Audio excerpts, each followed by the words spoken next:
This is the 966. Today, Richard, we have an interview with Kate Dourian, who is non-resident fellow at the Arab Gulf States Institute in Washington and contributing editor at MEES, the Middle East Economic Survey.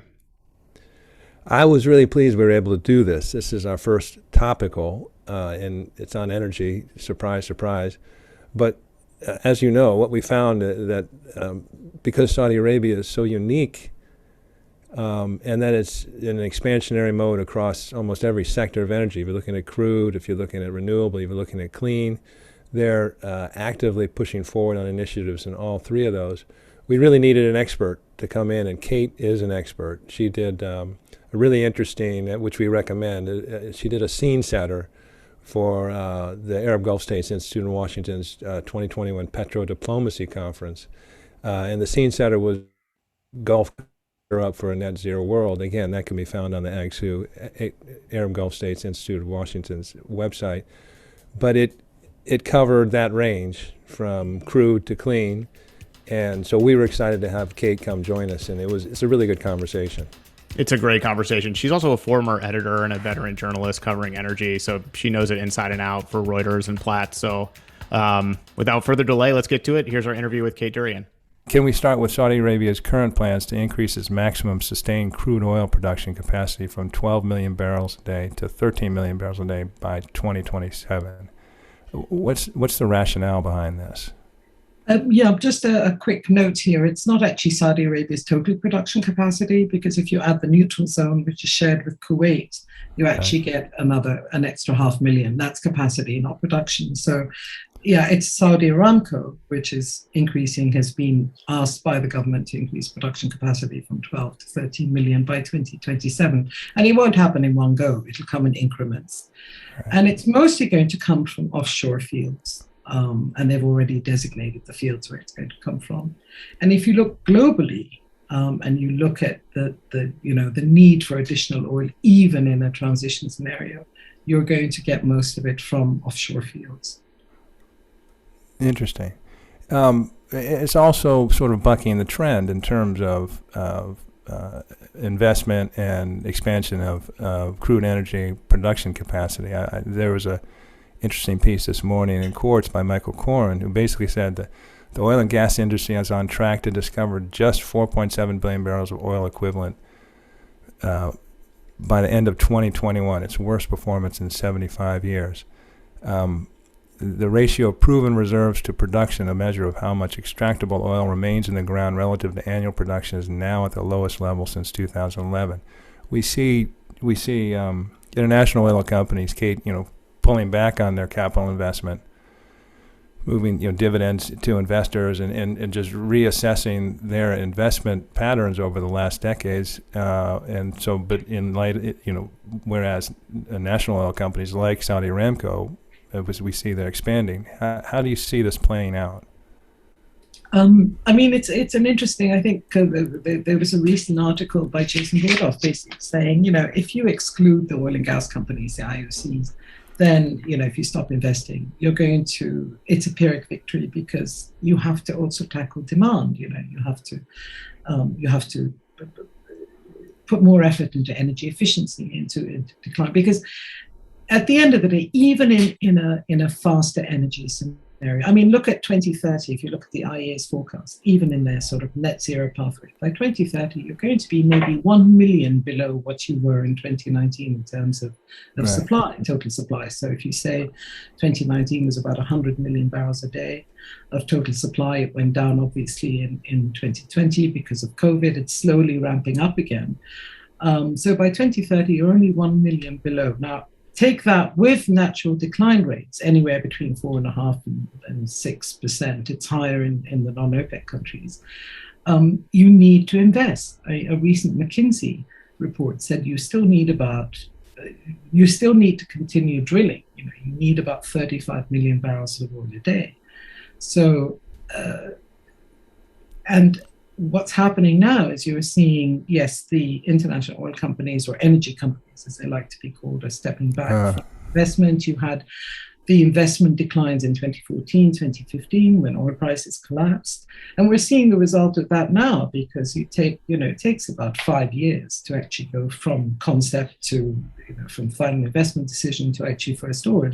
And these conventional oil fields have a longer lead time to get into production than, say, US shale, where you could just drill, comes out, and it's sort of almost instant, which is why people said US shale was becoming the new, the swing producer. But that's also declined. It's not coming back as fast because, as you said, companies are exercising more capital discipline, returning more money to shareholders, paying off debt, which accumulated when it was rising so exponentially. So you will have the national oil companies, there will be an onus on the national oil companies to continue investing, but you can't really expect them to continue investing if you keep saying, you know what, your demand is going to peak by 2030, if not before, 2040. But Aramco is, yes, in a way, it's bucking the trend. It is investing, I think, 70 to 75% of their budget for 2021 is for upstream investment. But at the same time, they are branching into hydrogen, green hydrogen, blue hydrogen, more gas, unconventional and conventional, building up their gas network. So I think it's a more diversified energy portfolio that we're seeing in Saudi Arabia to prepare for the time when demand for oil will decline. When it peaks is, again, the pathway is not very clear.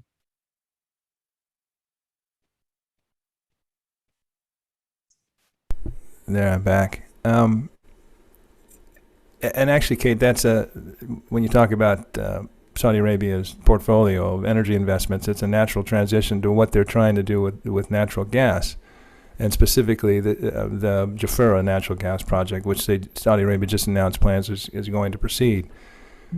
It's expected to come online in 2024 and produce about 2 billion cubic feet a day by 2036. It's Saudi Arabia's first non-conventional or fracking gas field, and it's expected to produce significant feedstocks amounts for ethane and gas liquids and condensates for Saudi Arabia's petrochemical industries, which is another big focus. This is a huge and technically challenging project with investment expected to surpass 100 billion, and about 100 billion of that has already been awarded for a number of 16 or so engineering, procurement, and construction contracts.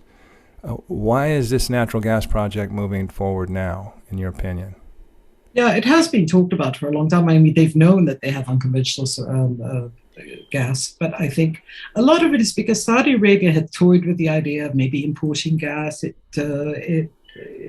toyed with the idea of maybe looking at investing in overseas gas projects, and ultimately decided to go ahead with this because, firstly, it means that you don't need to invest so much in crude oil upstream because you can displace. In power generation, you can displace liquid fuels, crude oil. And in fact, if you look at their numbers, the crude oil burn, the direct burn of crude oil to generate electricity has come down. The other issue is that a lot of the gas that's produced, it used to be about half, it's a bit less now, but is associated gas associated with crude oil. So if you're going to be producing less crude oil in the future, that means your associated gas is going to go down. Yes, they have, and there are parts of Saudi Arabia where you don't actually have access, the north, the south. So Jafurah will supply the south. It won't come on stream until 2036. So you're talking 100 billion over the life cycle of this huge project. Right. But I think it is necessary, as you said, feedstock for petrochemicals, which is a big deal. I mean, the future of fossil fuels is to either strip the carbon from oil, from fossil fuels, and put it in the ground, or incorporate it, lock it into products, chemicals and more sophisticated chemical products.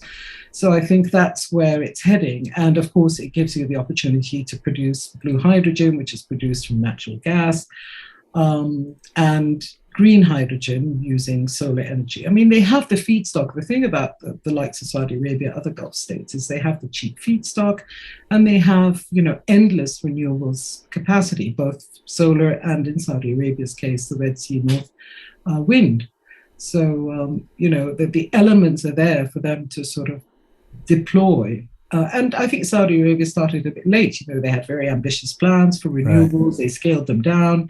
The target was 2040. Now by 2023, I think you're going to have about 9 gigawatts of renewables. So it is moving forward. It's also part of the whole 2030 economic reform program, where you will have less reliance on crude oil as an export, but also Jafurah will free up more crude oil for export. So you don't need to invest so much in the upstream, because you will have that excess.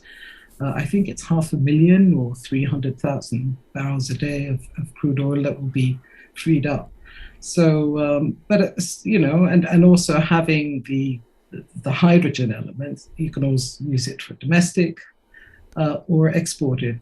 But, that's going to take time to scale up, because demand is not aggregated. It's very patchy. And yes, I'd like to get to hydrogen in this conversation. Jafurah to me is an extremely interesting project, because to me it's kind of the nexus of everything Saudi Arabia is trying to do. And by that I mean it's non-associated natural gas, as you say, so it doesn't entail crude oil production.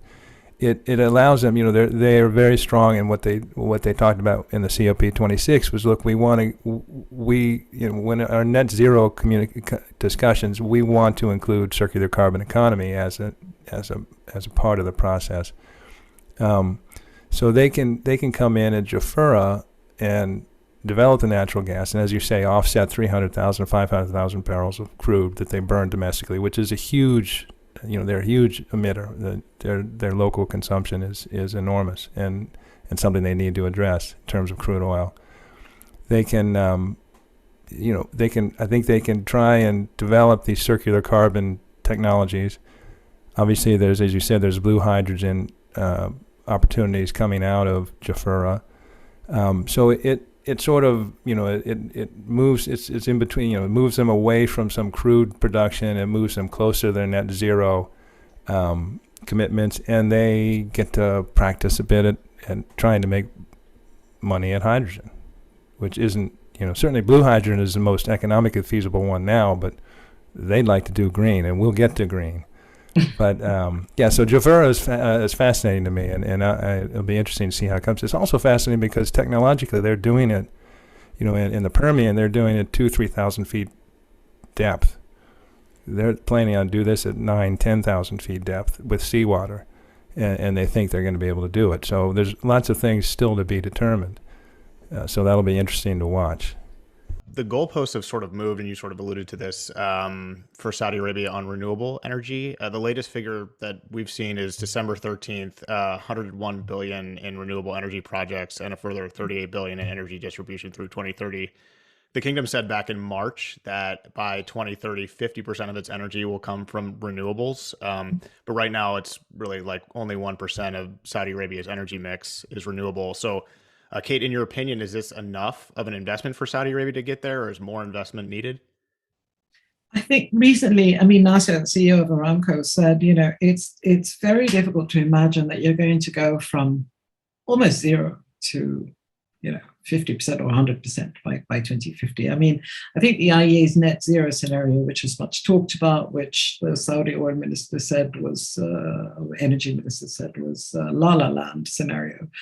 Which would entail investment of 110 trillion by 2050. And you would have to install, according to the IEA, the largest solar park in the world today, every day. It's a huge ask. And I think you mentioned Michael Cohen, a sort of former colleague and now chief economist at BP in the US. And he said, it's very difficult to imagine all these countries that say they want to develop hydrogen, they want to develop it. You're going to go from, a very low, I think BP Statistical Review has renewables still make up less than 1% of total primary energy demand. Higher in the electricity sector, it's about 10%. So you really have to scale it up in a big, big way. And what I think Saudi Aramco was saying was, guys, you have to be realistic. Look at what's happening now. Coal is back. we're burning coal at the moment in Europe, in Asia. There's a scramble for coal because gas prices went through the roof. And it's not about the transition. It's really about, moving a bit too quickly to displace even natural gas now. If you don't tackle methane emissions, you're going to have a problem with gas. Somebody else said that if you are going to penalize the international energy companies and stop investing and divesting, then you're going to kill LNG, because basically they're the ones who produce the LNG. I mean, apart from Qatar, which is, one of the biggest LNG producers, the others are all, either joint ventures with the international majors. So you also kill off LNG, which you are going to need as a sort of bridge fuel, whether you like it or not. So I think it's this dislocation of the energy mix that you're seeing, and the expectation that you are going to be reaching these lofty targets. And also you have to think about what happens, for example, if you go into hydrogen, that's going to take time to scale up. You're not going to get the same rent. You might make some profit, if you're a private company. You're not going to get the same rent from hydrogen as you do from crude oil, because costs in Saudi Arabia and other Gulf states are very, very low. So it will be the low cost producer, but not just the low cost producer, the low carbon oil and gas producer that's going to win out in the end. So that's going to, and look at Saudi Arabia. They do talk a lot about the circular carbon economy, and I know it's serious. It is a serious effort, and it's not something new. But they only have one carbon capture and storage facility at the moment. So if you're going to ensure that your oil and gas, as you say, will still have a future in the energy mix, beyond 2030, 2040, then you are going to have to decarbonize it. And that's where the problem is. You have to scale it up. That adds to costs. Even hydrogen, green hydrogen, is still very costly. Saudi Arabia says it can do it cheaper, maybe. But then you have a lot of losses in transportation, and you don't have the infrastructure.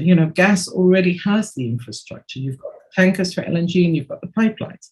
Now you can repurpose the pipelines for hydrogen, or you can blend it with gas and use it for power generation, or you can use it for storage. But again, the infrastructure is not there yet. So I think it's a lot to say, you've got to stop immediately investing in new oil and gas capacity. Well, what happens to your natural declines? Even Saudi Arabia, if we look at Ghawar, that's in decline.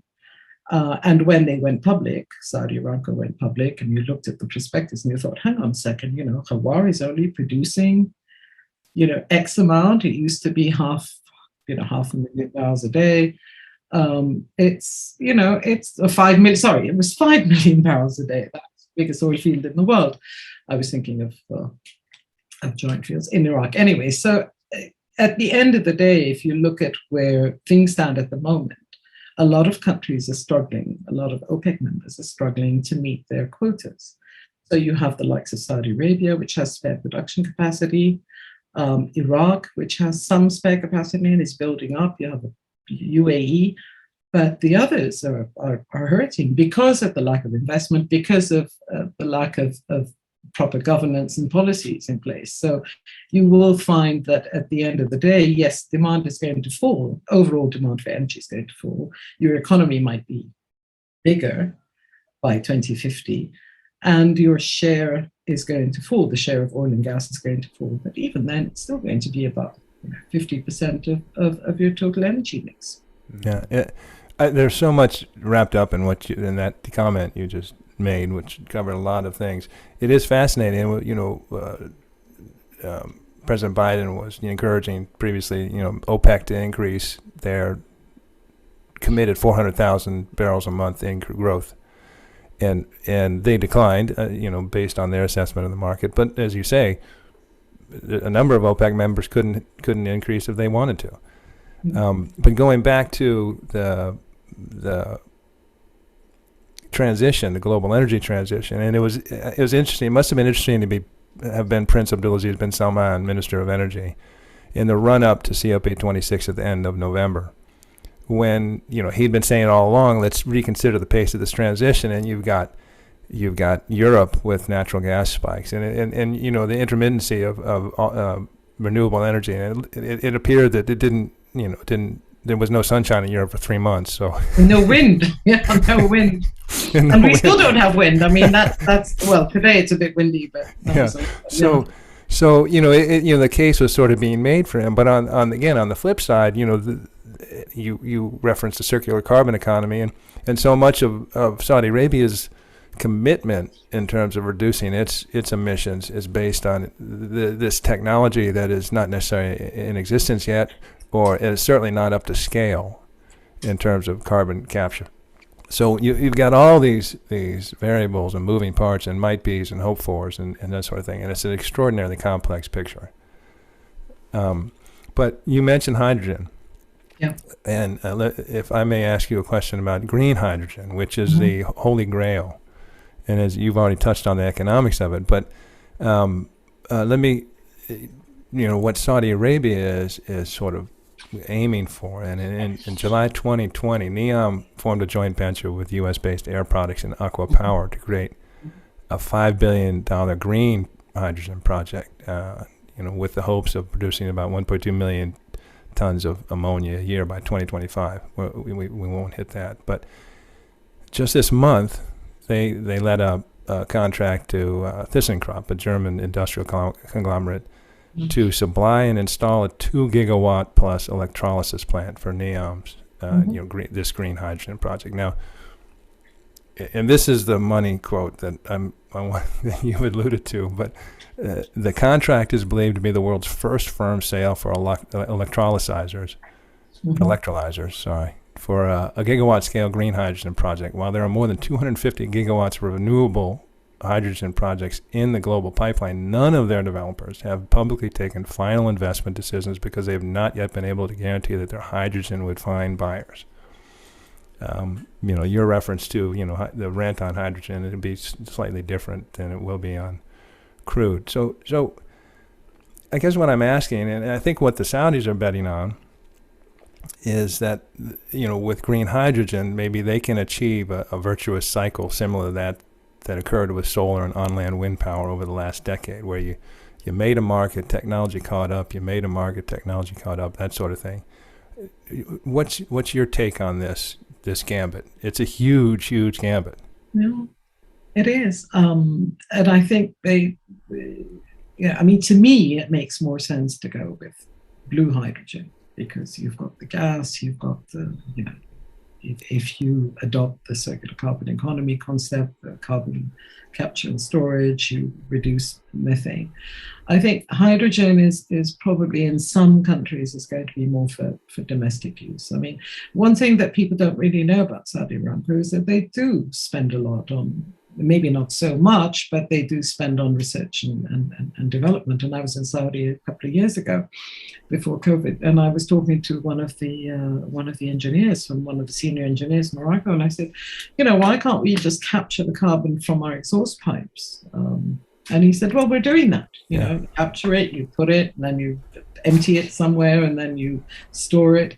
And they do a lot of that. I mean, I remember years and years ago, they were talking about algae as a source of energy, which nobody else was talking about. But I don't think the message gets across so much that they are into innovation, new technologies. Aramco is huge. I mean, they've got the cash, and they've made, decent profits this year. I just noticed the price of oil is edging up towards 80 again today, on the open. So I think it is a huge bet, but don't forget, this is actually coming from the top. This is a pet project. This is NEOM. It's a pet project of the Crown Prince, who is de facto ruler of Saudi Arabia. So I think betting against it happening is pretty risky. I think it will go ahead. I think one of the big issues is that you have to have, you've got to transport it somehow. So you convert it into ammonia, you ship it, it's regasified. There's a lot of loss. For other countries that are developing green hydrogen, Morocco, for example, they've got pipeline access to Europe. They've got Germany, which is a huge market. You've got the European Union looking at, but I think Germany is the one really leading the sort of hydrogen revolution in Europe.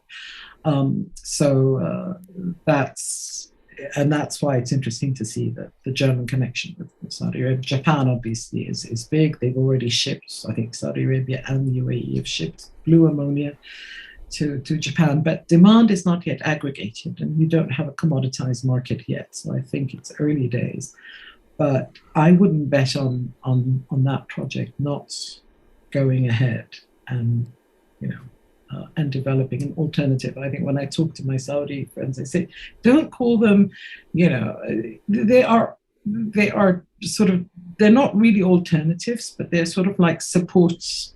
It's almost like a support system, because you can't get one without the other. Right. Which, going back, was why I thought Jafurah was so interesting, because it sort of blends in everything. But the one thing, we're in the weeds on Saudi every day, and it's fascinating. The constant drumbeat of huge announcements, biggest, best, this and that, and you can dismiss it. And you can try and be realistic about it. You unpack what's real, what's not, what's possible, what's not. I think they are very serious about this, and I think when they look at this, they go, okay, this is going to be a lost leader for a time, but we anticipate that there's going to be a technology boom, and that we would like some of that to happen here. And Saudi Aramco in particular, like you say, is, their investment vehicle, SAEV, is they're out getting all sorts of technologies and processes and manufacturing things that enable, they picture enabling them to make this transition. Same thing a bit with PIF in terms of acquisitions they're making. It is a big bet, but I agree with you 100%. They're out there thinking these things through and seeing if maybe they can get an edge or possession of some of this technology that will help make it possible. And obviously you can export that knowledge as well. Yeah. I mean, that's another commodity that you can export, because you are doing something that nobody else is doing. And I really think they do see themselves as down that path, that this is not a moonshot. It is a moonshot, but it's not it's a feasible moonshot, and that they're very purposefully and intentionally trying to set up an ecosystem where this might happen, with Saudi Arabia somewhere towards the center. Yeah, I think they actually called it a moonshot. I mean, NASA called it. One of them called it a moonshot. Yeah, it's no, I think for a long time everybody was a bit skeptical about Saudi Arabia, because if you look in the past, the previous climate meetings or G7 meetings, they were always pushing back on the sort of the climate agenda, and things, I think, have changed, but only recently. And I think that's why a lot of people were skeptical, because they were always seen as working behind the scenes, even until recently, before COP26 in Glasgow. There was that leaked reports from Greenpeace, I think, saying that they were working with Japanese and with the Australians, and sort of toned down. And they've always done that. But I think now it's more rooted in realism, as opposed to the Saudis saying, we want to defend our interests and our main resource, because they realize, it's impossible not to accept the fact that you can't rely on crude oil for beyond the next few decades. So I think it's more realistic. And I think if you look at, NASA's latest speech in Houston, it made a lot of sense. He said, maybe what I'm saying is not going to please everybody, and I'm going to get a lot of flack for it, but it has to be said. It's being saying in public what a lot of people say in private. It's that it's all very well to cater to this growing community that is more climate conscious, more, in a carbon constrained world, but you also have to be realistic in your expectations. And I think what is, I think, the only problem I see is that the Saudi pledge, the net zero pledge, 2060 net zero pledge, doesn't cover scope 3 emissions, which is on the, when the stuff is actually burned, not scope 1 from, your production, and scope 2 from. So I think that's where they might come under some, face some criticism, but they're not alone. Scope 3 emissions are a big, huge issue for trying to calculate carbon credits. And carbon taxes and so you on. know, So. I guess my understanding of the climate agreement and these national targets, the scope, you have to be responsible for the domestically, the ones that are emitted domestically. So I mean, that's the Saudis out. But apropos to what you were saying about, I think you mentioned over the last 5 years, I really do believe, I agree with you, the Saudis now look at this, and it's an evolution that's occurred, it seems, before our eyes, but maybe they were thinking this way before they went public with it, but they may very much no longer see this so much as a crisis as an opportunity. They recognize the crisis. They've been fully aware. Of course, Saudi Arabia, has been aware of the issue of stranded assets and these things for a long, long time. But they have definitely transitioned to now where this is an opportunity. And it was an interesting comment when the climate representative Kerry was in Riyadh for the Green Initiative announcement, and he specifically referenced this. He said he referenced the Crown Prince saying, there's a reason that I support this is because they're looking at this a certain way, and that is that it's an opportunity. Yeah, well, they were going to build. Aren't they going to plant lots of trees as well? That's part of your. But I think that's another story.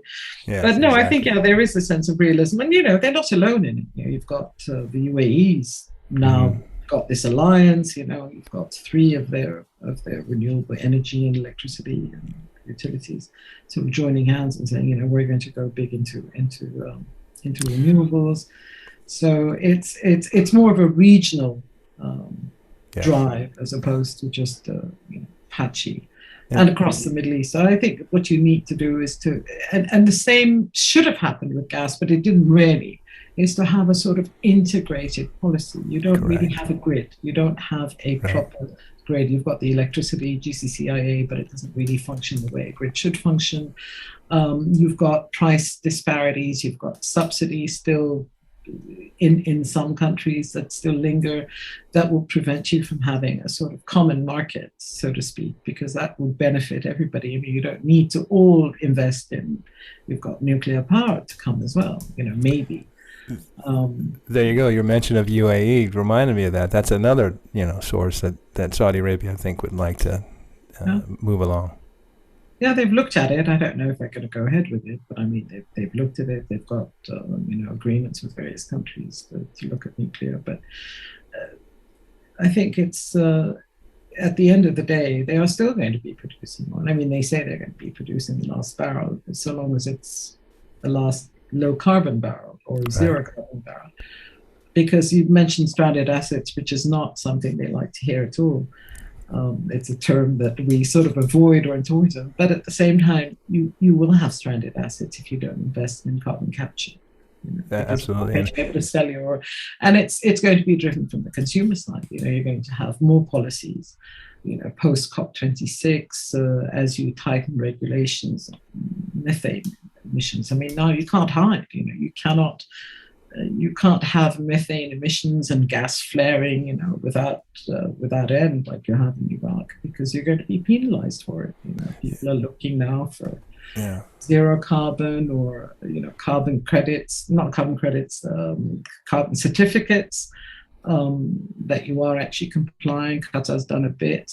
So there's a lot of bits of the puzzle that have to come together, and at the moment it's not looking very clear.